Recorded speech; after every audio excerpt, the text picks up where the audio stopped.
الحمد لله رب العالمين والصلاة والسلام على أشرف الأنبياء والمرسلين وعلى آله وأصحابه أجمعين. قال الله تعالى وتبارك وتعالى في القرآن المجيد والفرقان الحميد. بسم الله الرحمن الرحيم.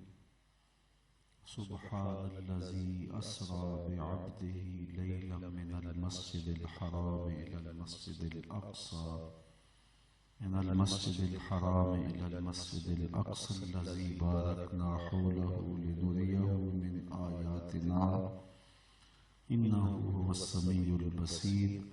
صدق الله مولانا العظيم وصدق رسوله النبي الكريم الرؤوف الرحيم. اللهم نور قلوبنا بالقرآن وزين أخلاقنا بالقرآن وأدخلنا الجنة بالقرآن ونجنا من النار بالقرآن. قال الله تعالى وتبارك في شان حبيبه مخبرا وآمرا إن الله وملائكته يصلون على النبي يا أيها الذين آمنوا صلوا عليه وسلموا تسليما.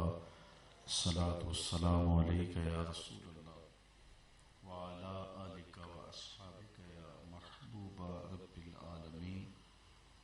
الصلاة والسلام عليك يا رسول الله وعلى آلك وأصحابك يا امام الانبیاء والمرسلین.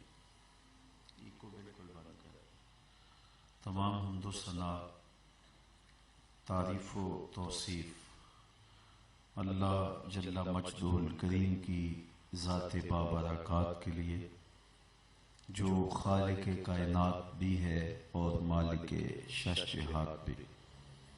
اللہ جل وعلا کی حمد و ثنا کے بعد رسول رحمت، شفیع معظم، نبی محتشم، اللہ کے پیارے، امت کے سہارے، رب کے محبوب، دانائے غیوب، مالک رقاب امم، فخر عرب و عجم، والی کون و مکان، سیاہ لا مکان، سید انس و جاں، سرور لالا رخاں، نیر تاباں، سر نشین مہوشاں، ماہ خوباں، شہنشاہ حسینہ، تتمہ دوراں، سر خیل زہرہ جمالاں، جلوہ صبح ازل، نور ذات لم یزل، باعث تکوین عالم، فخر آدم و بنی آدم، نیر بطحا،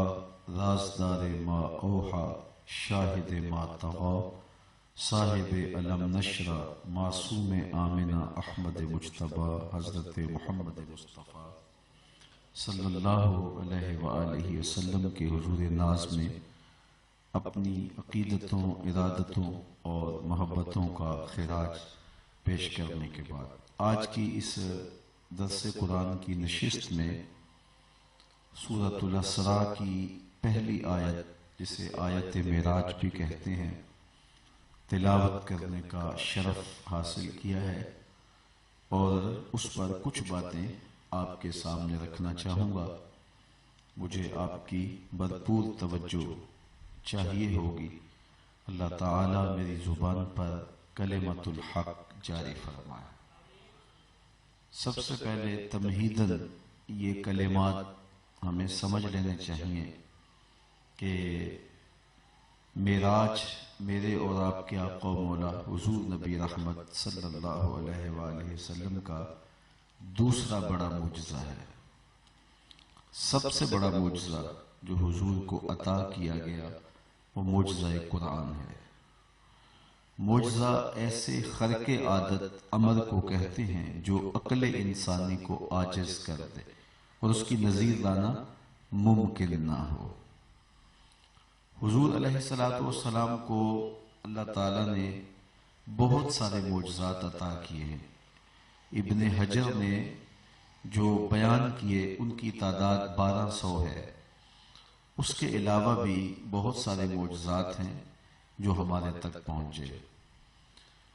حضور کے معجزات کا حصر نہیں، حضور کی ہر ادا معجزہ ہے، حضور کی گفتگو معجزہ ہے، حضور کی خاموشی معجزہ ہے، حضور کا چلنا معجزہ ہے، حضور کا رک جانا معجزہ ہے، حضور کا ہر عضو بدن معجزہ ہے، اور حضور علیہ السلام کی سیرت کا ایک ایک لمحہ معجزہ ہے۔ تو معجزات کا حصر نہیں، لیکن جو معجزات بالاسناد ہمارے تک پہنچے ہیں ان کی تعداد علماء نے 1200 بیان کی ہے۔ ان میں سب سے بڑا معجزہ جو حضور کو عطا کیا گیا وہ معجزہ قرآن ہے۔ معجزے کے حوالے سے عادت باری شروع سے یوں جاری رہی کہ جس دور میں جس چیز کا عروج تھا معجزہ بھی اسی قبیل کا دیا گیا۔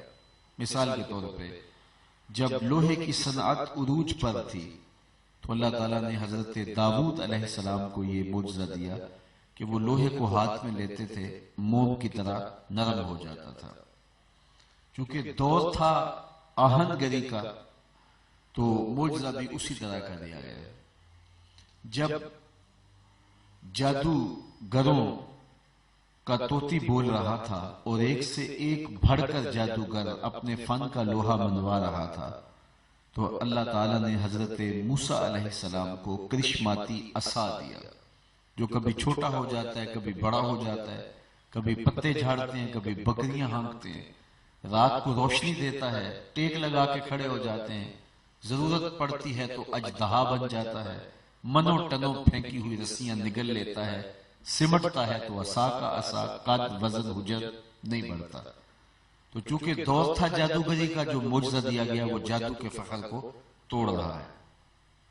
جب مصر کے کوچہ و بازار میں حسینوں کے حسن کے چراغ جلنے لگے اور ایک سے بڑھ کر ایک حسین اپنے عشوہ و ادا سے اور ناز و نخرے سے لوگوں کے دل لبھانے لگے تو اللہ نے اپنے محبوب حضرت یوسف علیہ السلام کو معجزہ حسن دے کے مبعوث کیا، اور جب ان کے حسن کا چراغ جلا تو سارے دیے بجھ گئے، اور جنہیں ناز تھا وہ اپنی انگلیاں کاٹتے دکھائی دے رہے۔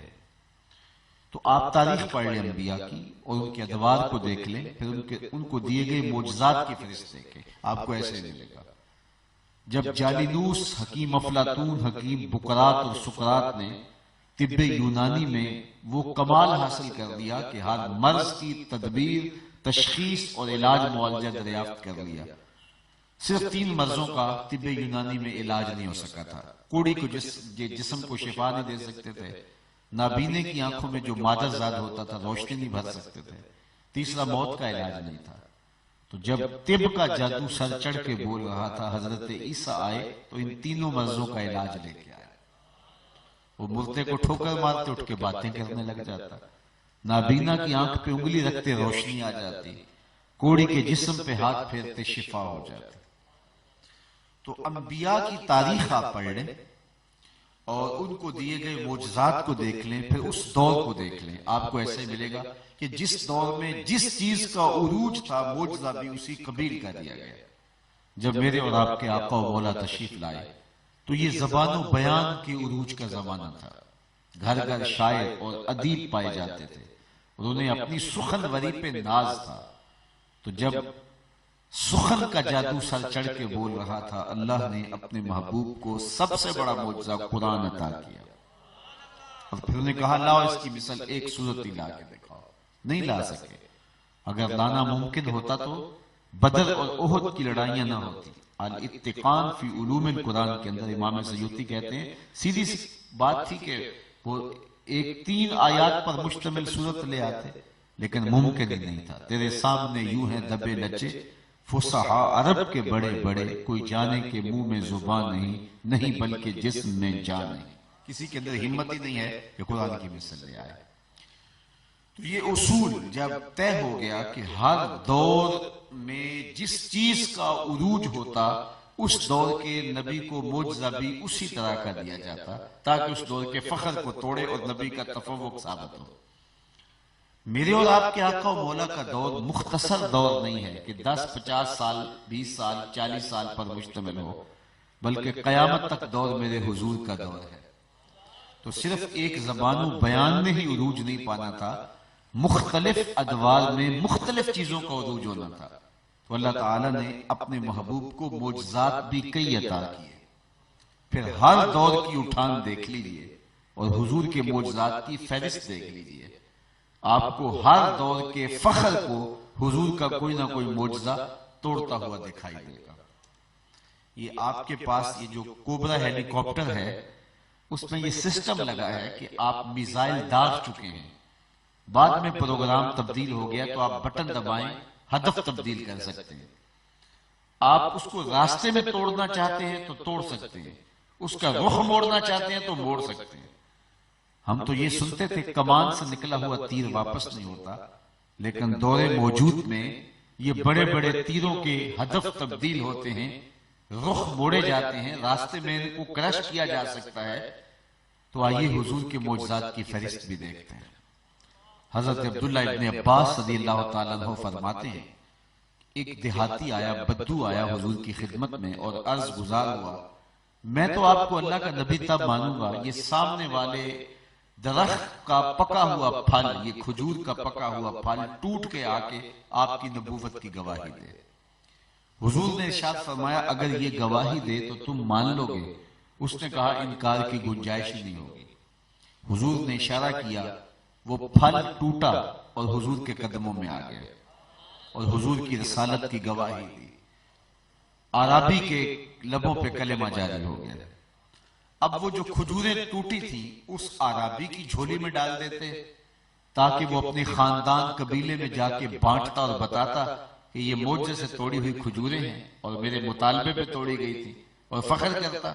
یا حضور صحابہ میں بانٹ دیتے، صحابہ فخر کرتے کہ ہم نے معجزے سے توڑی ہوئی کھجوریں کھائی ہیں، لیکن حضور جانتے تھے قرب قیامت میں میزائلوں کے رخ موڑے جائیں گے۔ حضور اس گچھے سے مخاطب ہو کے کہا، تجھے جس کام کے لیے بلایا تھا وہ کام ہو گیا، اب واپس جا کے شاخ سے جڑ بھی جا۔ صرف توڑنا نہیں جانتے، جوڑنا بھی جانتے۔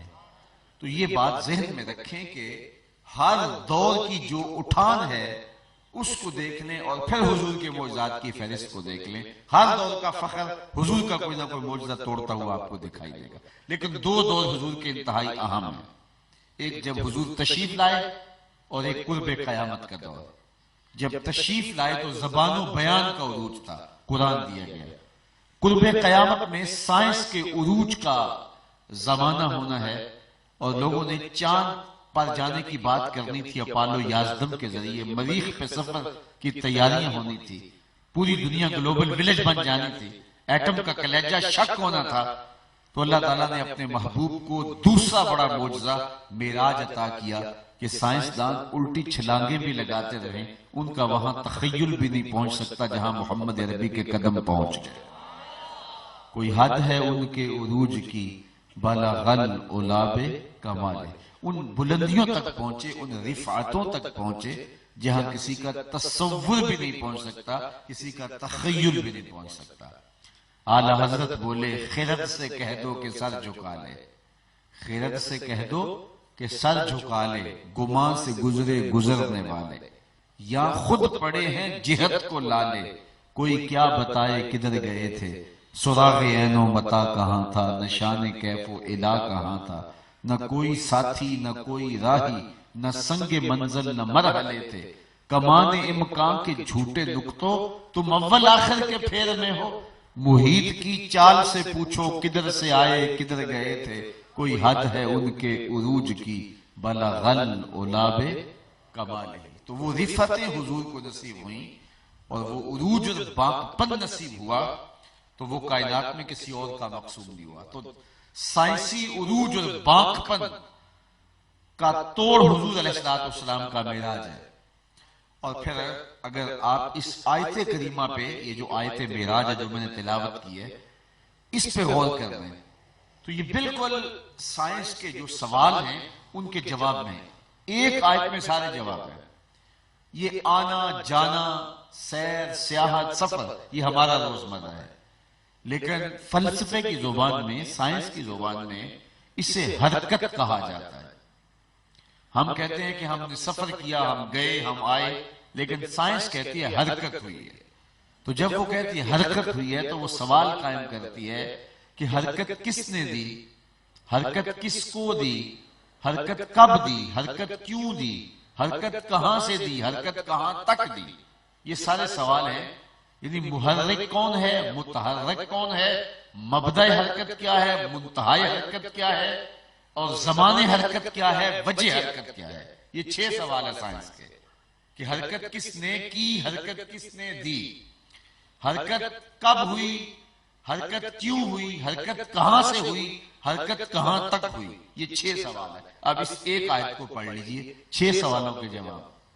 حرکت کس نے دی، محرک کون ہے، سبحان الذی اسرا، متحرک کون ہے، بعبدہ، زمان حرکت کیا ہے، حرکت کب ہوئی، لیلاً، مبدأ حرکت کیا ہے، من المسجد الحرام، منتہائی حرکت کیا ہے، الی المسجد الاقصی، وجہ حرکت کیا ہے، لنریہ من آیاتنا۔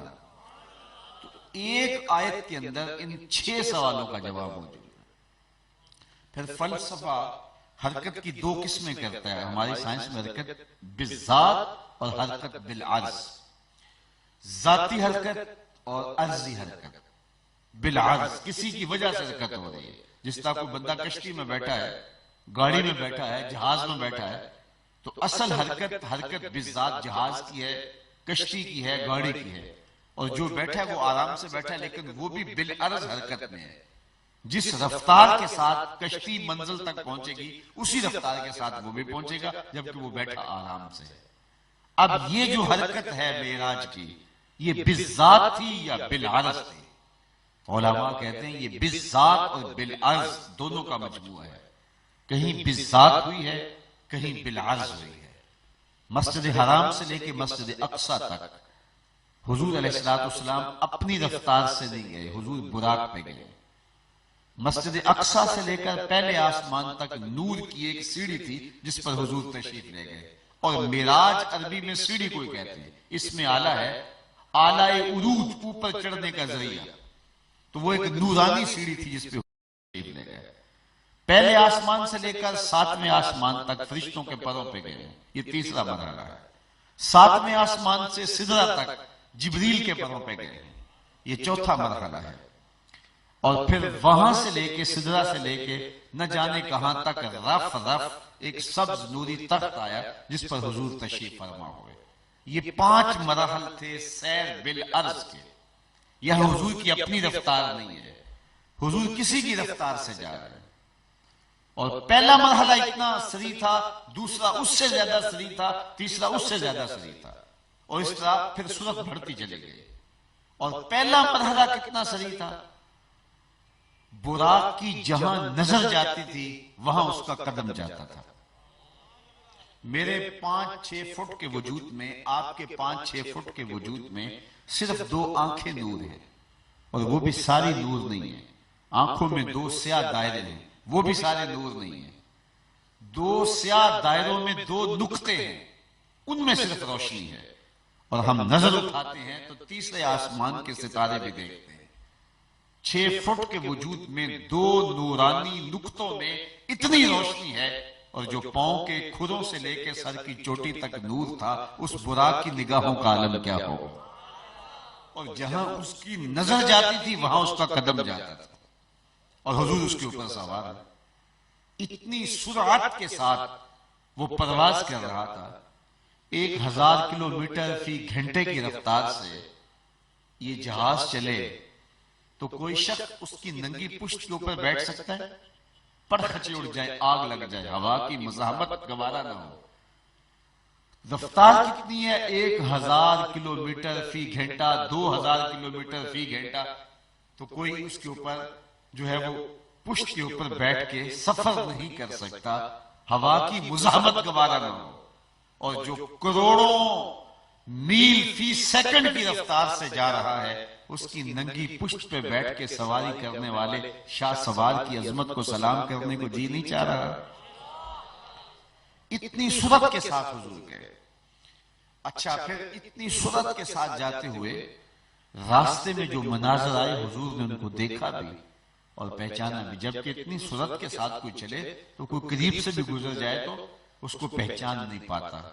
اور رسول کریم فرماتے ہیں مررت بقبر موسیٰ فاذا هو قائم یصلی فی قبرہ، میں حضرت موسیٰ علیہ السلام کی قبر کے قریب سے گزرا جو کثیب احمر سرخ قلعے کی جگہ پر تھی، اور میں وہاں سے گزرا اور میں نے دیکھا کہ وہ اپنی قبر میں کھڑے ہو کے نماز پڑھ رہے ہیں۔ تو قبر میں ان کے کھڑے ہو کے نماز پڑھنے کی ادا کو حضور دیکھ رہے ہیں۔ اور پھر حضور جب وہاں پہنچے مسجد اقصیٰ میں تو صحیح حدیث میں ہے کہ حضرت موسیٰ علیہ السلام منتظر کھڑے تھے آگے۔ تو کیا حضرت موسیٰ علیہ السلام میرے اور آپ کے آقا و مولا سے زیادہ سریع و رفتار ہے کہ وہ پہلے پہنچ گئے؟ اصل بات یہ ہے کہ حضرت موسیٰ نبوت کی رفتار سے گئے ہیں اور حضور اپنی نبوت کی طاقت سے نہیں جا رہے، حضور تو براق کی رفتار سے جا رہے۔ حضور کی سیر ذاتی نہیں ہے، حضور کی سیر عرضی ہے، بالعرض ہے حضور کی سیر، اور وہ براق کی رفتار سے جا رہے ہیں۔ براق بہت سریع ہے لیکن نبوت سے قوی اور طاقتور نہیں ہے، اس لیے حضرت موسیٰ علیہ السلام پہلے پہنچ گئے۔ تو یہ پہلا مرحلہ تھا۔ پھر اس کے بعد دوسرا مرحلہ نورانی سیڑھی پہ حضور تشریف فرما ہوئے اور وہ پہلے آسمان تک گئے، اور یہ براق سے زیادہ سرعت تھی اور یہ بھی سیر بالعرض تھی۔ اس کے بعد پھر تیسرا مرحلہ پہلے آسمان سے چھٹے آسمان تک فرشتوں کے پروں پہ حضور تشریف لے گئے، اور یہ مرحلہ پہلے دو مراحل سے زیادہ سریع و رفتار تھا۔ پھر چھٹے ساتویں آسمان کے بعد حضرت جبریل امین کے پروں پہ حضور سدرۃ المنتہا تک تشریف لے گئے، اور یہ مرحلہ پہلے تین مراحل سے زیادہ سریع و رفتار تھا۔ اور پھر جب سدرہ کا مقام آیا تو جبریل نے عرض کی لو دنوت خطوۃ لا ترکت، اگر میں ایک قدم بھی آگے بڑھوں تو تجلیات کے وفود سے میرے پاؤں جلتے، میں ایک قدم بھی آگے نہیں بڑھ سکتا۔ تو پھر حضور آگے بڑھے اور سبز نوری تخت آیا اور حضور اس کے اوپر تشریف فرما ہوئے، جس کو رف رف کہتے ہیں۔ پھر اس نے پرواز کی۔ اعلیٰ حضرت کا یہاں اسلوب دیکھیے، رف رف تیرا فر فر گیا۔ رف رف کی تقلیب لفظی کرے نا تو فر فر بنتا ہے، لفظ کو بدلیں گے، رف رف کو ادھر سے پڑھیں گے الٹا پڑھیں گے تو فر فر بنتا ہے۔ اس کو کہتے ہیں تقلیب لفظی، لفظ کو بدل دینا۔ میں ہوں لفظ درد، جس پہلو سے دیکھو درد ہو، درد کو ادھر سے پڑھو پھر بھی درد، درد کو ادھر سے پڑھو پھر بھی درد۔ تو کچھ لفظ ایسے ہوتے ہیں۔ تو اب اس کی تقلیب لفظی جب کی جائے تو رف رف کو جب آپ تقلیب کے ساتھ پڑھیں گے تو پھر فر فر بنے گا۔ والا حضرت نے یہاں حسن پیدا کیا، ذرا دیکھیے، رف رف تیرا فر فر گیا، ساتوں فلک طے کر گیا، تا ہفت بھی گوہر گیا۔ اللہ اکبر۔ اور پھر یہ پہلے مراحل سے، پہلے چار مراحل سے سریع و رفتار تھا۔ اب ایک مقام آیا کہ رف رف کی بھی منتہا پرواز ہو گئی، اور یہ 5 مراحل جو میں نے آپ کو بتائے ہیں یہ سیر بالعرض کے تھے۔ حضور اپنی رفتار سے، نبوت کی طاقت سے نہیں جا رہے تھے، جو راستے کے اندر سواریاں دستیاب تھی ان پر حضور جا رہے تھے، اور وہ ایک سے بڑھ کر ایک سریع و رفتار تھی۔ اور جب رف رف کی منتہا پرواز آ گئی تو اب وہ بھی بے بس ہو گیا، تو حضور رک گئے، حیرت کی وادی آ گئی۔ اللہ اکبر۔ آواز آئی ادن منی یا احمد، پیارے آگے بڑھو۔ اللہ اکبر۔ حضور فرماتے ہیں کہ میں نے ایک قدم اٹھایا، ڈرتے جھجکتے، اعلیٰ حضرت بولے جلال و حیبت کا سامنا تھا، جمال و رحمت ابھارتے تھے۔ عبد تھے نا، رب کے حضور حاضر ہو رہے تھے تو جلال و حیبت کا سامنا تھا، لیکن اس کی طرف سے تقاضے آ رہے تھے ادن منی یا احمد، تو پھر جمال و رحمت ابھارتے تھے۔ بڑھ اے محمد قریب احمد، قریب آ سرور ممجد، نثار جاؤں وہ کیا ندا تھی، وہ کیا سما تھا، وہ کیا مزے تھے۔ تو حضور علیہ السلام نے ایک قدم اٹھایا، اب حضور کی ذاتی رفتار شروع ہونے لگی ہے۔ اب ذرا اس کا اندازہ کیجیے، اندازہ کیا جا سکتا ہے، سلام کیا جا سکتا ہے، اور ان فاصلوں کو ناپا نہیں جا سکتا۔ اب حضور کی ذاتی رفتار کا عالم۔ حضور نے ایک قدم اٹھایا، مسجد حرام سے لے کے مسجد اقصیٰ تک براق پہ، مسجد اقصیٰ سے لے کے پہلے آسمان تک نور کی سیڑھی پہ، پہلے آسمان سے 7ویں آسمان تک فرشتوں کے پروں پہ، 7ویں آسمان سے سدرۃ المنتہا تک جبریل کے پروں پہ، سدرۃ المنتہا سے لے کے جہاں تک رف گیا تھا اس سبز نوری تخت پہ ان 5 مراحل میں حضور نے جتنا فاصلہ طے کیا تھا، ایک قدم میں اتنا فاصلہ طے ہو گیا۔ یہ تھی حضور کی رفتار کا عالم۔ اللہ اکبر۔ پھر آواز آئی ادن منی یا احمد، پیارے آگے بڑھو۔ تو حضور نے دوسرا قدم اٹھایا۔ تو 5 مرحلے یہ جو میں نے گنوائے ہیں، اور پہلا قدم جو 5 مرحلوں کے برابر تھا، ان 6 مرحلوں میں ٹوٹل جتنا فاصلہ طے ہوا، دوسرے قدم میں اتنا فاصلہ پھر طے ہو گیا۔ اور پھر تیسرا قدم اٹھایا تو ہر قدم پہ ٹوٹل قدموں سمیت جتنا فاصلہ طے ہو چکا ہوتا، ہر قدم پہ اتنا فاصلہ طے ہوتا۔ اور یہ آواز آتی گئی، قدم اٹھتے گئے، 70,000 مرتبہ یہ آواز آئی۔ اور پھر حضور کہاں تک گئے؟ اور یہ ہے میرے رسول کی سیر کا عالم۔ اس کو میرے رب نے سفر نہیں کہا، ذرا توجہ کیجئے، اس کو میرے رب نے سفر نہیں کہا، اس کو میرے نبی کی سیر کہا۔ اور آپ سیر اور سفر کے فرق کو اچھی طرح سمجھتے ہیں۔ سیر تمہل کے ساتھ کی جاتی ہے، آہستگی کے ساتھ کی جاتی ہے، ہر منظر ہر نظارے پہ رکا جاتا ہے، ٹھہرا جاتا ہے۔ اور سفر تیزی کے ساتھ کیا جاتا ہے، ہدف پہ نگاہ ہوتی ہے۔ اب حضور علیہ السلام اتنی سرعت کے ساتھ گئے ہیں اور پلٹ بھی آئے ہیں، اور ابھی زنجیر بھی ہل رہی تھی، بستر بھی گرم تھا، پانی بھی بہہ رہا تھا۔ اس کو میرے رب نے سیر کہا ہے، سفر نہیں کہا۔ کہا کیا سمجھو گے میرے نبی کو، جس کی سیر تمہاری سمجھ میں نہیں آتی، اس کا سفر تمہاری سمجھ میں کیسے آئے گا؟ جس کی سیر کی سرعت کا عالم یہ ہے، اگر وہ سفر کرنے پہ آئے تو پھر سرعت کا عالم کیا ہوگا؟ اور مشکل میں امتی جب نبی کو پکارے تو پھر نبی سیر کرتا نہیں آتا، پھر نبی سفر کرتا آتا ہے۔ لوگ کہتے ہیں سمجھ نہیں آتی، میں کہتا ہوں تمہیں تو میرے نبی کی سیر کی سمجھ نہیں آتی، جس کی سیر اتنی سری ہے اس کے سفر کی تیزی کا عالم کیا ہوگا؟ تو کہا سبحان الذی اسری بعبد، پاک ہے وہ ذات جس نے سیر کرائی اپنے بندہ خاص کو مسجد حرام سے مسجد اقصی تک، جس کے اطراف میں ہم نے برکتیں رکھی ہیں تاکہ اپنے عبد خاص کو اپنے عجائب قدرت کی نشانیاں دکھائیں۔ بے شک وہ سننے والا دیکھنے والا ہے۔ تو یہاں اس آیت کریمہ کا آغاز سبحان سے کیا۔ علامہ ابو حیان اندلسی علیہ رحمہ تفسیر البحر المحیط کے اندر لکھتے ہیں کہ جب حضور معراج سے واپس آئے تو سب سے پہلے حضور نے جو کہانی سنائی وہ حضرت ام ہانی کو سنائی، چونکہ ان کے گھر سے معراج کا آغاز ہوا تھا۔ تو انہوں نے حضور سے اپنی تشویش کا اظہار کرتے ہوئے کہا کہ یہ بات اوروں کو نہ بتائیں، اگر آپ نے ان کو بتائی تو وہ انکار کریں گے، تکذیب کریں گے۔ لیکن حضور اللہ کی طرف سے معمور تھے، تو آقا کریم نے یہ کہانی لوگوں کو سنائی۔ تو جب سنائی تو علامہ آلوسی بغدادی علیہ رحمہ روح المعانی میں لکھتے ہیں کچھ کچے لوگ دین سے منحرف ہو گئے، اور قریش نے خوب پراپیگنڈا کیا۔ ابو جہل نے ایک ڈھولچی لیا، جو آگے آگے ڈھول پیٹتا تھا، لوگ اکٹھے ہو جاتے تھے اور وہ یہ کہانی سناتا تھا، اور اس طرح حضور سے دور کرنے کی انہوں نے لوگوں کو سازش کی۔ تو جب انہوں نے جو ہے وہ اس واقعہ کا انکار کیا تو اس کی تائید میں یہ آیت کریمہ اتری سبحان الذی اسری بعبد۔ تو اس کا آغاز لفظ سبحان سے کیا گیا، چونکہ ان کو اس پہ تعجب تھا کہ یہ کیسے ہو گیا، لیکن اللہ تعالیٰ نے اپنی پاکی بیان کر کے فرمائی کہ تم کیسے انکار کر سکتے ہو، یہ دعویٰ میرے محبوب کا نہیں ہے، یہ تو میرا دعویٰ ہے کہ میں نے معراج کروایا ہے، اور میں اس بات پہ قادر ہوں، اور میں پاک ہوں ہر کمی سے، ہر کجی سے، ہر نقص اور ہر کمزوری سے۔ اب معراج کے حوالے سے 3 طرح کے نظریات سامنے آئے۔ ایک مستشرقین، معاندین اسلام، دشمنان دین کا عقیدہ، وہ معراج کا انکار کرتے ہیں، وہ کہتے ہیں یہ واقعہ ہوا ہی نہیں، معاذ اللہ حضور کی طرف کذب کا اتہام کرتے ہیں، معاذ اللہ ایسی بات کرتے ہیں۔ ایک تو بدبخت قبیلہ وہ ہے جو معراج کا سرے سے انکار کرتا ہے۔ ایک موقف یہ ہے کہ معراج ہوا ضرور ہے، یہ واقعہ ضرور ہوا ہے، لیکن خواب میں ہوا ہے، حضور نے خواب دیکھا، بیان کیا، کچھ نے انکار کر دیا، کچھ نے اقرار کیا، یا یہ حضور کا ایک روحانی سفر تھا، بس اس سے زیادہ اس کی حقیقت نہیں ہے۔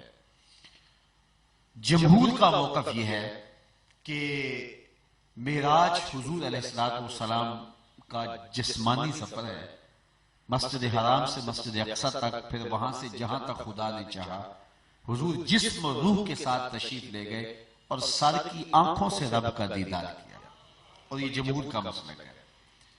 جو لوگ اس کا انکار کرتے ہیں، ایک تو غیر مسلم ہے، وہ کہتے ہیں یہ ممکن نہیں ہے، یہ ممکن ہی نہیں ہے، اس لیے کہ انسانی جسم کو یوں ڈیزائن نہیں کیا گیا کہ وہ ہوا میں پرواز کرے۔ پھر وہ کہتے ہیں کہ یہاں زمین سے لے کر کے 44 میل تک کرۂ ہوا ہے، اور اس ہوا میں ایک انسانی وجود کا صعود کرنا یہ ممکن نہیں ہے۔ اس کے بعد وہ کہتے ہیں کرۂ خلا ہے، اور وہاں اتنا دباؤ کم ہے ہوا کا کہ وہاں آکسیجن سلنڈر کے بغیر پرواز نہیں کی جا سکتی، دم گھٹ جائے اور انسانی وجود اور انسانی جو ہے وہ زندگی قائم نہیں رہ سکتی۔ تو پہلے کرۂ ہوا ہے 44 میل تک، پھر اس کے بعد کرۂ خلا ہے، اس کے بعد وہ کہتے ہیں کرۂ زمہریر ہے، اتنی ٹھنڈک ہے کہ اعضاء شل ہو جائیں اور وہاں سے جو ہے وہ گزرنا ممکن نہیں ہے۔ اس کے بعد پھر کرۂ نار آتا ہے، اور وہ اس قدر حدت، گرمی اور حرارت ہے کہ وہاں سے فولاد بھی گزارا جائے تو پگھل جائے، تو انسانی وجود وہاں سے کیسے گزر سکتا ہے۔ اس کے بعد پھر کہتے ہیں پھر کرۂ آسمان ہے، اور آسمان کے بارے میں قدیم فلاسفہ کا موقف یہ ہے کہ آسمان بسیط ہے۔ بسیط کہتے ہیں مالا جزء لہو، جس کے اجزاء نہ ہوں، لہذا اس میں خلق و التیام، ٹوٹ پھٹن ممکن نہیں ہے، تو اس آسمان سے کراس کر جانا یہ ممکن نہیں ہے۔ تو پہلے تو جو ہے وہ انسانی وجود کا ڈیزائن نہیں ہے اس طرح کا کہ وہ پرواز کرے، پھر کرۂ خلا آتا ہے، پھر کرۂ زمہریر آتا ہے، پھر کرۂ نار آتا ہے، پھر اس کے بعد آسمان آتا ہے۔ لہذا ممکن نہیں ہے کہ حضور علیہ السلام چلے جائیں۔ تو اس وجہ سے جو ہے وہ مستشرقین معاذ اللہ اتہام کذب کا حضور پہ لگاتے ہیں، معاندین اسلام، دشمنان دین، اور بہت سارے لوگ جو اس کو امر منامی قرار دیتے ہیں، خواب کی بات کرتے ہیں، تو وہ بھی بعض اوقات ان لوگوں کے دلائل سے ڈر کے کہتے ہیں کہ واقعی ممکن نہیں ہے کہ اتنی سرعت کے ساتھ جائے، پھر انسانی وجود اتنی تیزی کے ساتھ جب پرواز کرے گا تو ہوا میں تحلیل ہو جائے گا، وہ اپنے وجود کو برقرار نہیں رکھ سکے گا، لہٰذا یہ ممکن نہیں ہے، ناممکنات سے ہے۔ لہٰذا اس کو جو ہے وہ عقل سے اگر پرکھنے لگے، سوچنے لگے تو بات سمجھ میں نہیں آتی، لہٰذا اس کو خواب کی کہانی مان لیا جائے تو یہ ایک آسان کام ہے۔ بہت سارے لوگوں نے اس وجہ سے بھی جو ہے وہ اس پر زیادہ زور دیا۔ اس پر اہل علم نے بہت ساری گفتگو کی ہے کہ یہ محال عادی ہے یا محال عقلی ہے۔ مستشرقین کا جواب دیا کہ اگر عقلی ہے تو دلائل لاؤ، اگر عادی ہے تو جو محال عادی ہوتا ہے وہ فی نفس ہی ممکن ہوتا ہے، جب حضور گئے تو عادت ٹوٹ گئی۔ اور دوسری بات یہ ہے کہ اگر کوئی کہے کہ اس آسمان سے، کرۂ نار سے، کرۂ آب سے، کرۂ زمہریر سے گزرنا ممکن نہیں ہے، یہ رکاوٹیں ہیں، تو یہ رکاوٹیں اگر جاتے ہوئے ہیں تو آتے ہوئے بھی تو یہ رکاوٹیں ہوں گی نا۔ اگر کوئی اس تمبو کو پھاڑ کے اوپر نہیں جا سکتا تو اوپر سے کوئی نیچے آئے گا تو رکاوٹ اس کے لیے بھی تو یہ ہوگی نا۔ تو یہ طے ہے کہ حضرت آدم ماں حضرت حوا سلام اللہ علیہ جنت سے زمین پہ آئے، راستے میں کرۂ نار بھی آیا، کرۂ زمہریر بھی آیا، اور راستے میں خلا بھی آئی اور آسمان بھی آیا۔ تو حضرت آدم ماں حضرت حوا آسمانوں سے زمین پر کیسے آگے، یہ رکاوٹیں جو حضور کو جاتے ہوئے کھڑی کی جاتی ہیں یہ حضرت آدم اور حضرت حوا کو آتے ہوئے کیا پیش نہیں آئی؟ پھر حضرت عیسیٰ علیہ السلام کو قتل نہیں کیا گیا، سولی نہیں چڑھایا گیا، قرآن بتاتا انہیں آسمان پہ اٹھایا گیا۔ تو جب حضرت عیسیٰ علیہ السلام آسمان پہ گئے تو یہ رکاوٹیں ان کے راستے میں بھی آئی ہوں گی، تو وہ کیسے عبور کر گئے؟ حضرت یونس، حضرت ادریس علیہ السلام گئے تو ان کے راستے میں یہ رکاوٹیں آئی ہوں گی، تو وہ کیسے عبور کر گئے؟ جب حضرت آدم ماں حضرت حوا آ سکتے ہیں، حضرت ادریس اور حضرت عیسیٰ جا سکتے ہیں، تو کیا ساری رکاوٹیں میرے نبی کے راستے میں کھڑی ہیں؟ میں کہا کرتا ہوں اگر پہلے کوئی گیا ہے تو آیا نہیں، اگر کوئی آیا ہے تو گیا نہیں، میرا نبی گیا بھی ہے، میرا نبی آیا۔ باقی رہی بات کہ جسم اتنی سرعت کے ساتھ پرواز کرے اور تحلیل نہ ہو، اس پر امام رازی نے بڑے دلائل دی ہیں۔ میں صرف ایک دلیل آپ کے سامنے رکھنا چاہوں گا، اللہ ان کی قبر پہ کروڑوں رحمت نازل فرمائے۔ اسی آیت کریمہ کے تحت آپ لکھتے ہیں کہ حضرت سلیمان علیہ السلام نے کہا اپنے درباریوں کو کہ مجھے تخت بلقیس چاہیے، تو ایک جن کھڑا ہوا، اس نے کہا حضرت میں لاتا ہوں۔ کتنی دیر میں لاؤ گے؟ کہا مجلس برخاست ہونے سے پہلے لاؤں گا، یعنی دوپہر تک لے آؤں گا، 5-4 گھنٹے کے اندر وہ تخت حاضر کر دوں گا۔ تخت کتنا بڑا تھا؟ 60 ہاتھ چوڑا تھا، 80 ہاتھ لمبا تھا، اور شرم جب ہاتھ کا جائے تو کونی تک ہاتھ مراد ہوتا ہے، اور کئی ہاتھ موٹا تھا، لوہے قیمتی دھاتوں کا، سونے اور چاندی کا بنا تھا، زمین میں گڑا تھا، قیمتی موتیوں سے مرصع تھا، 7 کوٹھریوں میں مکفل تھا، پہرے دار کھڑے تھے، 1 مہینہ جاتے ہوئے لگتا تھا، 1 مہینہ آتے ہوئے لگتا تھا۔ وہ ڈبیا بھی ہو، جیب میں بھی ڈال کے لانا ہو تو پھر بھی 2 مہینے چاہیے، لیکن وہ اتنا بڑا تخت، جن نے کہا میں دوپہر تک لے آتا ہوں، بڑی بات تھی، لیکن حضرت سلیمان نے کہا نہیں، مجھے اس سے بھی پہلے چاہیے، مجھے اس سے بھی پہلے چاہیے۔ قال الذی عنده علم من الکتاب، پھر وہ اٹھا جس کے سینے میں زبور کا علم تھا۔ آصف بن برخیہ نام بتایا حضرات مفسرین نے، آپ کا بھانجا تھا، یہ خالہ زاد بھائی تھا، اور آپ کا امتی تھا، اسم اعظم کا عالم تھا۔ اس نے کہا حضرت میں حاضر کرتا ہوں۔ کہا وہ تو دوپہر تک کا وقت دے رہے، تم کب تک لاؤ گے؟ تو کہا انا آتی کا بہی قبل ان یرتد الیک طرفک، حضور آپ آنکھ بعد میں جھپکیں گے، تخت پہلے پڑا ہوگا۔ اور حضرت سلیمان نے ابھی آنکھ نہیں جھپکی تھی، تخت سامنے پڑا تھا۔ تو حضرت امام غازی اس بات کو بیان کرنے کے بعد کہتے ہیں کہ یہ حضرت سیدنا سلیمان علیہ السلام کے مقتدی کی یہ شان ہے، تو حضرت سلیمان کے مقتدا کی شان کا عالم کیا ہو؟ ان کے مقتدی کی یہ شان ہے تو امام کی شان کا عالم کیا ہے، جس کے پیچھے مسجد اقصی میں ہاتھ باندھے کھڑے تھے؟ تو کیا وہ تخت اتنی بڑی جسامت کے باوجود اس کا ایک موتی بھی نہیں ٹوٹا، اور وہ 1 مہینے کی مسافت سے آنکھ جھپکنے سے پہلے حاصل کر دیا گیا، تو کیا حضور علیہ السلام جا نہیں سکتے؟ کیا میرے حضور آ نہیں سکتے؟ تو یہ حضور کے لیے کوئی مشکل نہیں۔ تو کہا سبحان الذی اسری بعبدہ۔ تو یہ اچھا، جب حضور علیہ السلام نے یہ بات کی نا کہ میں گیا ہوں، تو قریش نے انکار کر دیا، اور انہیں یہ پتا تھا کہ حضور کبھی زندگی میں حیات ظاہری میں مسجد اقصی نہیں گئے۔ انہوں نے کہا اگر آپ مسجد اقصی گئے ہیں تو آپ بتائیں کہ مسجد اقصی کی نشانی اگر ہم آپ سے پوچھ لیں تو آپ بتا سکیں گے؟ حضور نے فرمایا پوچھ لو، میں دیکھ کے آیا ہوں۔ انہوں نے کہا پھر بتائیں اس کے شیطیر کتنے تھے، اس کے بالے کتنے تھے، اس کی کھڑکیاں کتنی تھی؟ حضور فرماتے ہیں میں نے دیکھی تو تھی مسجد اقصی، لیکن اس تفصیل سے جڑا دیکھی تھی۔ آپ میں سے کسی شخص سے پوچھ لیا جائے کہ آپ اپنے گھر کے اندر کتنے بٹن لگے ہوئے ہیں، کتنی کھڑکیاں ہیں، اور کتنے پنکھے لگے ہوئے، کتنے بلب لگے ہوئے، تو شاید کوئی بھی نہ بتا سکے۔ بندہ اس تفصیل سے دیکھنے کی عادت نہیں رکھتا۔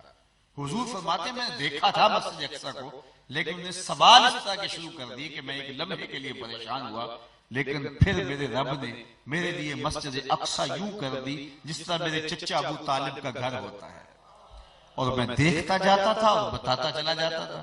جب میں نے ساری تفصیلات بتا دی تو کہنے لگے امن نعت فقد اصاب، واہ واہ آپ نقشہ بیان کرنے میں تو بڑے ماہر نکلے، چونکہ آپ نے یہ دعویٰ کرنا تھا، پہلے سے کسی شخص کو بھیج کر کے تفصیلات منگوائی ہیں، پھر انہیں ازبر کیا ہے، ہمارے کہنے پہ بتا دیا۔ حضور فرمایا عجیب بات ہے، پہلے کہتے تھے بتا دو گے تو مان لیں گے، اب بتایا تو یہ بہانہ ڈھونڈ لیا۔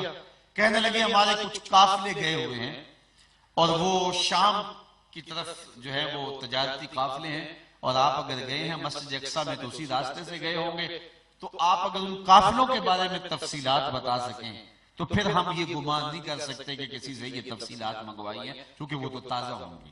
فرمایا ہاں تمہارا ایک مجھے قافلہ مقام روحہ پہ ملا تھا، میرے براق کے گزرنے کی وجہ سے ان کا اونٹ بدک گیا تھا، اور سوار گرنے کی وجہ سے اس کا بازو ٹوٹ گیا تھا، جب قافلہ پلٹے تو پوچھ لینا کسی کا بازو ٹوٹا تھا یا نہیں ٹوٹا تھا۔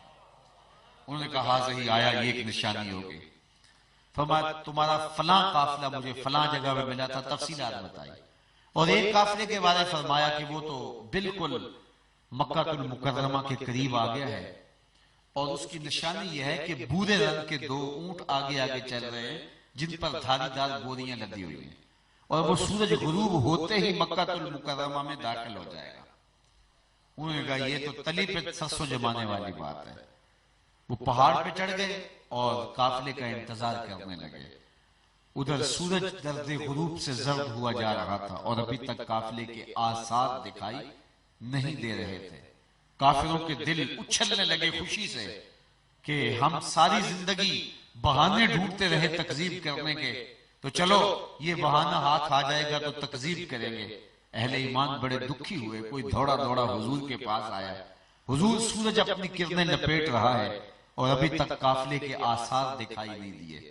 حضور کے دل نازک پہ گرانی آئی تو جبریل حاضر خدمت ہوئے، رب کا سلام دیا اور کہا محبوب پریشان نہیں ہونا، جمع خاطر رکھو، جب تک قافلہ نہیں آئے گا سورج نہیں ڈوبنے دیں گے۔ اور جب سورج اپنی آخری کرنیں لپیٹ رہا تھا تو کسی نے کہا قد غربت الشمس، وہ دیکھو سورج غروب ہو گیا۔ ادھر قافلے کے آثار بھی دکھائی دینے لگے تو مسلمانوں نے کہا ذرا منہ اٹھاؤ، قافلہ بھی نظر آ گیا۔ اور جب قافلہ قریب آیا تو جو نشانیاں میرے حضور نے بتائی تھی اس کے مطابق پائی گئی۔ اب تو انکار کرنا چاہتے بھی تو نہ کر پاتے، لیکن کہنے لگے ھذا من سحر ابن ابی کبشہ، یہ ابو کبشہ کے بیٹے کا جادو ہے جو سر چڑھ کے بول رہا ہے۔ اس طرح اس حقیقت واقعہ کا اس بہانے سے انکار کر دیا۔ تو معراج کا واقعہ یہ کوئی نامی واقعہ نہیں تھا۔ علامہ آلوسی شکری بغدادی علیہ رحمہ روح المعانی میں یہ واقعات بیان کرنے کے بعد لکھتے ہیں اگر یہ خواب کی کہانی ہوتی فَمَسْتَحَادُهُ الْقُرَيْشِ، تو قریش نے اس کو محال کیوں جانا؟ خواب تو میں بھی بیان کر دوں تو آپ مان لیں گے، تو پھر خواب کی بات پر اتنا تردد کیوں ہوا؟ کچے لوگ منحرف ہو گئے دین سے، انہوں نے دلائل مانگے، باتیں ہوئی، نقشے پوچھے، قافلوں کی تفصیلات بتائی گئی، تو یہ خواب میں جانے کی بات نہیں تھی، حضور نے عالم بیداری میں جانے کی بات کی تھی، اس لیے سب کچھ انکار ہوا تھا۔ تو حضور علیہ السلام کے اس جانے پر اللہ جل شانہ نے اپنی پاکیزگی بیان کرتے ہوئے فرمایا سبحان الذی اسری، پاک ہے وہ ذات ہر کجی سے، ہر کمی سے، ہر نقص اور کمزوری سے، جس نے سیر کرائی اپنے بندہ خاص کو۔ اسری بعبد، لفظ عبد جو استعمال ہوا ہے اس کا محل کیا ہے؟ یہاں یہ بھی تو کہا جا سکتا تھا کہ اس نے اپنے جو ہے وہ نبی کو سیر کروائی، اپنے رسول کو سیر کروائی، اور بھی تو بہت سارے لفظ تھے۔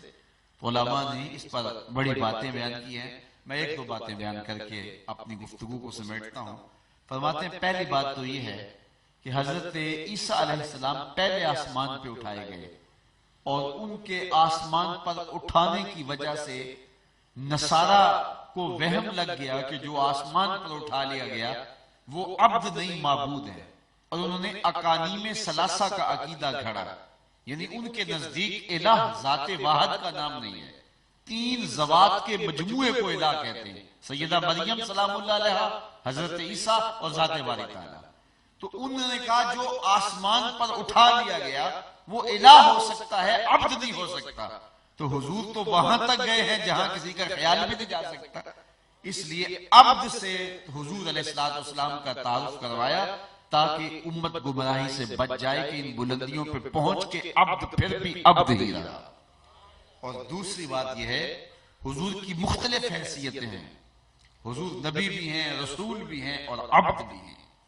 جب اللہ کے حضور جب جا رہے ہیں تو شان عبدیت کے ساتھ جا رہے ہیں، میں باپ بھی ہوں، میں بیٹا بھی ہوں، میں دوست بھی ہوں، میں استاد بھی ہوں، میں مدرس بھی ہوں، بہت ساری حیثیتیں میری ہو سکتی ہیں، لیکن جب میں اپنے ماں کے پاس جاؤں گا، اپنے والد گرامی کے پاس جاؤں گا، اس وقت شیخ اور استاد بن کے نہیں جاؤں گا، اس وقت بیٹا بن کے جاؤں گا، اس لیے کہ میں ان کے حضور حاضر ہو رہا ہوں۔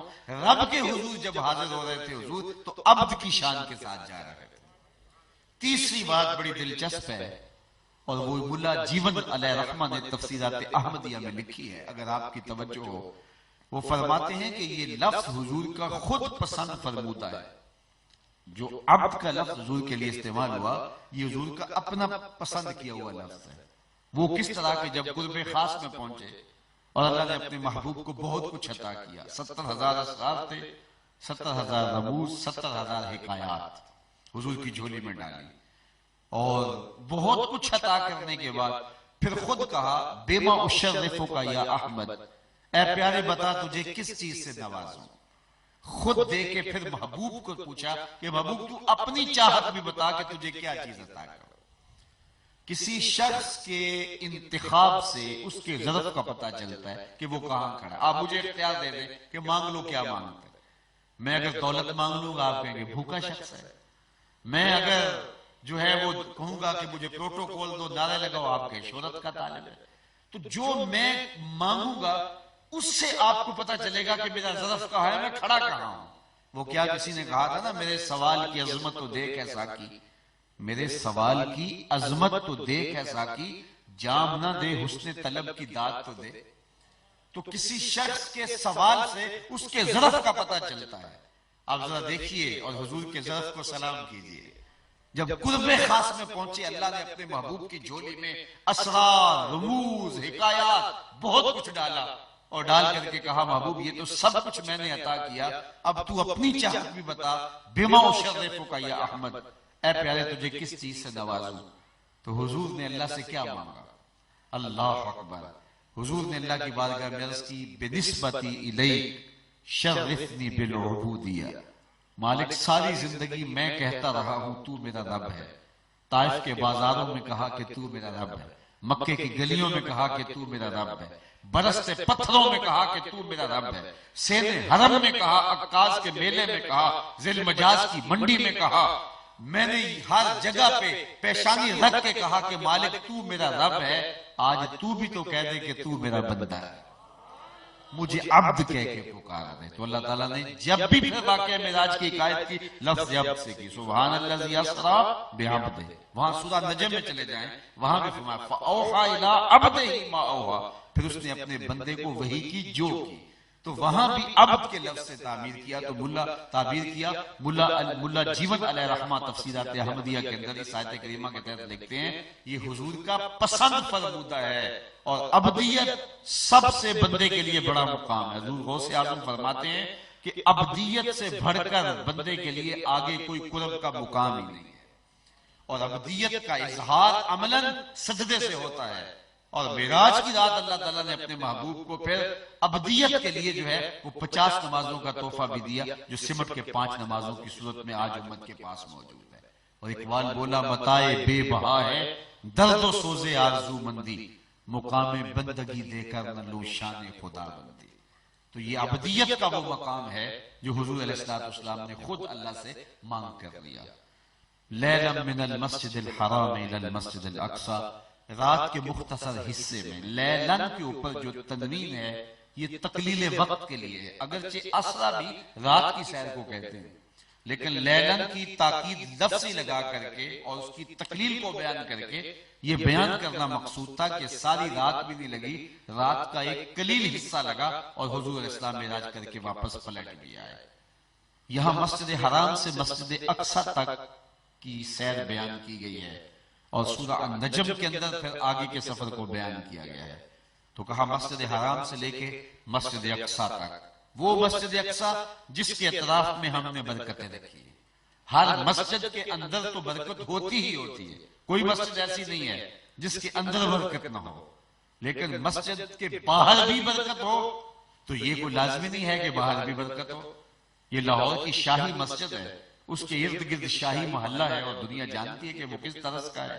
تو مسجد کے اندر تو برکت ہے لیکن باہر نہ گھستے ہیں، تو لازمی نہیں ہے کہ مسجد کے باہر بھی برکتیں ہوں، لیکن مسجد اقصی اس کا تعارف یہ کروایا کہ یہ وہ مسجد ہے جس کے اندر بھی برکتیں ہیں، جس کے باہر بھی برکتیں ہیں۔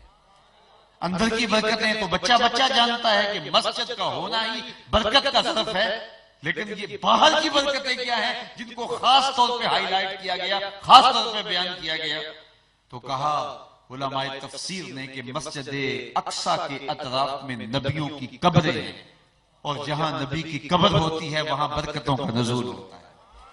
اس لیے کہا کہ وہ مسجد جس کے اطراف میں بھی ہم نے برکتیں رکھی ہیں، مسجد کی اندر کی برکت کو بیان نہیں کیا، اس لیے کہ مسجد کی اندر کی برکت کا منکر کوئی نہیں ہے، مسجد کے اطراف کی برکتوں کے منکر ہے، اس لیے اس کا بیان کیا کہ یہ وہ مسجد ہے جس کے اطراف میں بھی ہم نے برکتیں رکھی ہوئی۔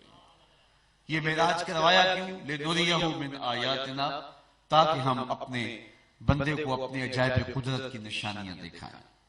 وہ عجائب قدرت کی نشانیاں کیا تھی جو حضور نے دیکھی؟ کچھ دوران سفر دیکھی، کچھ آسمان پہ دیکھی، کچھ مسجد اقصی میں دیکھی، کچھ حضور نے نشانیاں جنت میں دیکھی مشاہدہ جنت کے دوران، اور کچھ ملاحظہ دوزخ کے دوران نشانیاں دیکھی، اور پھر سب سے بڑا نشان اعظم جو حضور نے دیکھا وہ سر کی آنکھوں سے اپنے رب کا دیدار کیا۔ رأیت ربی فی احسن صورہ، اللہ اکبر۔ تو وہ نشان اعظم تھا جو حضور علیہ السلام نے دیکھا۔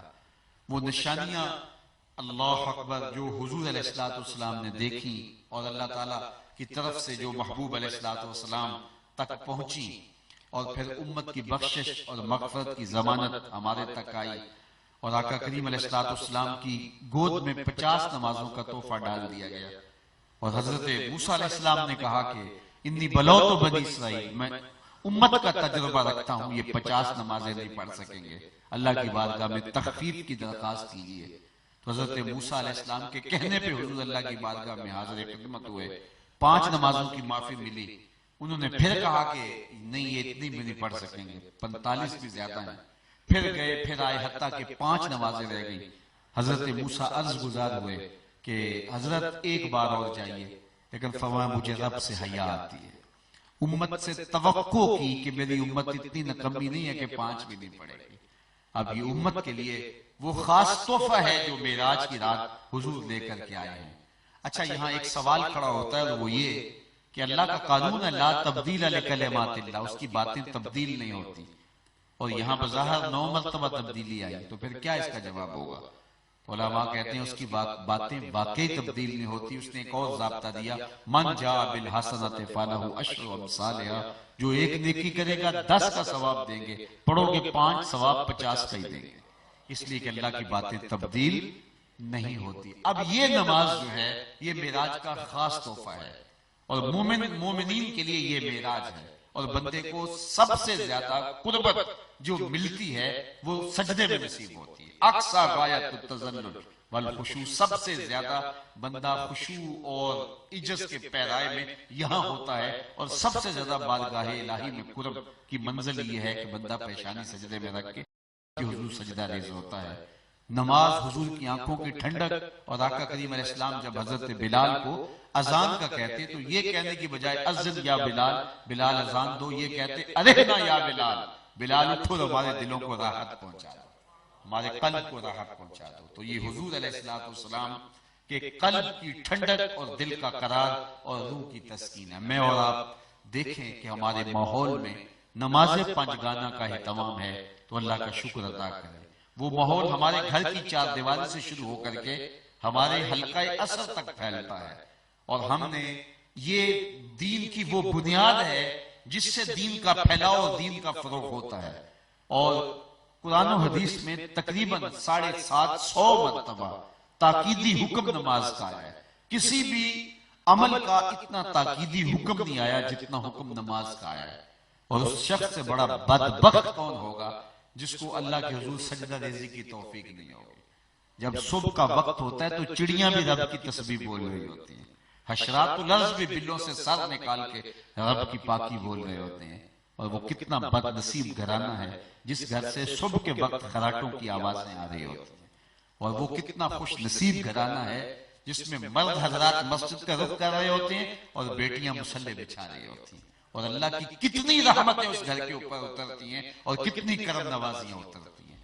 اور اگر 5 گانا نماز کے ساتھ ساتھ اگر اللہ صلاۃ التہجد کی توفیق بھی نصیب کر دے تو یہ ایک ایسا عمل ہے۔ ایک روایت میں آتا ہے کہ تہجد کے وقت، سحری کے وقت جب کوئی بندہ اللہ کے حضور سجدہ ریزی کے لیے اٹھتا ہے اور وہ اپنی بیوی کو بھی اٹھاتا ہے کہ اللہ کی بندی تو بھی اٹھو، جو ہے وہ اللہ کے حضور سجدہ ریزی کرے، تو وہ اٹھتی نہیں ہے۔ خیر وہ وضو کرنے جاتا ہے تو واپس اپنے چلو میں روایت میں تب پانی لیا آتا ہے اور وہ اپنی بیوی کے اوپر چھڑک دیتا ہے، تو پانی کے چھڑکنے سے وہ بیدار ہو جاتی ہے اور وہ وضو کرنے چلی جاتی ہے اور یہ مصلی بچھا کے نماز پڑھنے لگ جاتا ہے۔ اتنے میں وہ بھی جو ہے وہ وضو کرنے کے بعد اس کے ساتھ ہی مصلی بچھا کے نماز کے لیے کھڑی ہو جاتی ہے۔ حدیث میں آتا ہے جب یہ دونوں نماز پڑھ رہے ہوتے ہیں رب مسکرا رہا ہوتا ہے۔ کتنی کرم نوازیاں جو ہے وہ برس رہی ہوتی ہیں اس گھر کے اوپر جہاں سجدہ ریزیوں کا ماحول ہے۔ کچھ لوگ کہتے ہیں جی ہم نہیں پڑھتے، میاں تم کون ہو نہ پڑھنے والے، تمہیں توفیق ہی نہیں ملتی. تو وہ بد نصیب لوگ ہیں جنہیں 5 گانا نماز کی توفیق نہیں ملتی، اور یہ معراج کا خاص تحفہ ہے.